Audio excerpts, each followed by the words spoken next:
Hello，nhớ rằng đó nó biết là tôi phía xa đời The Secret Summary. Nếu hãy cho có secret hoặc hãy cho số pháp nó do tiệt, cái nó cao hổ yo The Secret to Have. Cái ý Secret Summary. The placebo effect is an example of the law of attractions in actions. When a patient truly believes that the tablet is a cure,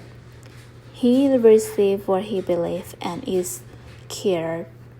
ผลของยาลดพลาซิโบแม้นตัวอย่างหนึ่งของกลไกหนึ่งดูดที่ให้เห็นผลแท้เมื่อคนเจ็บเสื่อยังแท้ๆว่าเม็ดยานั้นสามารถรักษาได้เราก็จะได้รับตามสิ่งที่เราเสื่อและหายดีข้อเกข้อพลาซิโบยออีข้อปีจื้อเดอสใจจูหลอว่าอัวขลือเตียเท่าตัวนิ่งม้อนจริงเตียรู้ชั่วเดอข้อเตาหนึ่งตัวม้อเจนื้ออยู่เต้าใจเจอลีนื้อขอกินชิงเทียคอเตาเตี้ยข้อที่อ๋อ focusing on perfect health is something we can all do within ourselves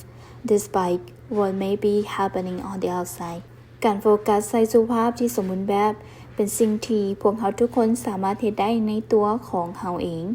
บ่ว่าภายนอกจะเกิดอย่างขึ้นก็ตามจนจงเจ้าเก๋นอกาเฮาหูจงช้าย่ออย่าไปชัวตูตัวหญิงอัวเตาเฮาไปตุเข่งgiờ tia shan đào yếu mua đã chỉ trừ xì là xì.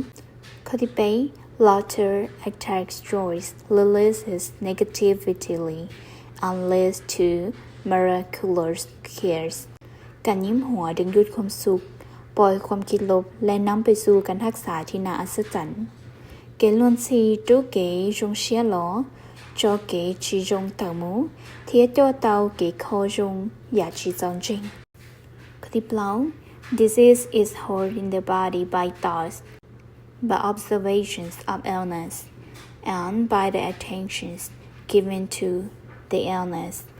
If you are feeling a little unwell, don't talk about it unless you want more of it. If you listen to people talk about their illness, you add energy to their illness. Instead, change the conversations to good things and keep powerful thoughts to seeing those people in health โรคพยาธิที่เก็บไว้ในร่างกายโดยความคิดโดยการสังเกตโรคนั้นและโดยการให้ความสนใจกับโรคนั้นถ้าหากเจ้ารู้สึกบ่ค่อยสบายอย่าเว้าถึงมันนอกเสียจากว่าเจ้าอยากให้มันเจ็บหลายขึ้นถ้าเจ้าฟังคนอื่นเว้าเกี่ยวกับโรคพยาธิของเขาเจ้าก็เพิ่มพลังให้กับมันแทนที่จะเฮ็ดแบบนั้นจงเปลี่ยนหัวข้อสนทนาไปในเรื่องดีๆและให้ความคิดดีๆในการเห็นข้าเจ้ามีสุขภาพที่ดีกะมอยะหาลุเจวีกิสาเก๋ชวนจัวจอกะมอเทียเก๋มลงจอกะมอเดอยก็หนอเตาเตียก็จีสีนิงจีชอถาจอนือลอชีก็สาจอนือจัวยอเตียก็สาก่อก็มอชักโอซึยก็มลงนิงถาจอเหลอขอกะมอก็กูจีจอโจเหลอตุกะมอเด但是至少我领导一个这里龙下路塔木做亚中天莫给啥莫说木照可中做给宝cho nên đỡ mua kỹ nó có nhớ súng cái thứ chín believe about aging are in your mind so release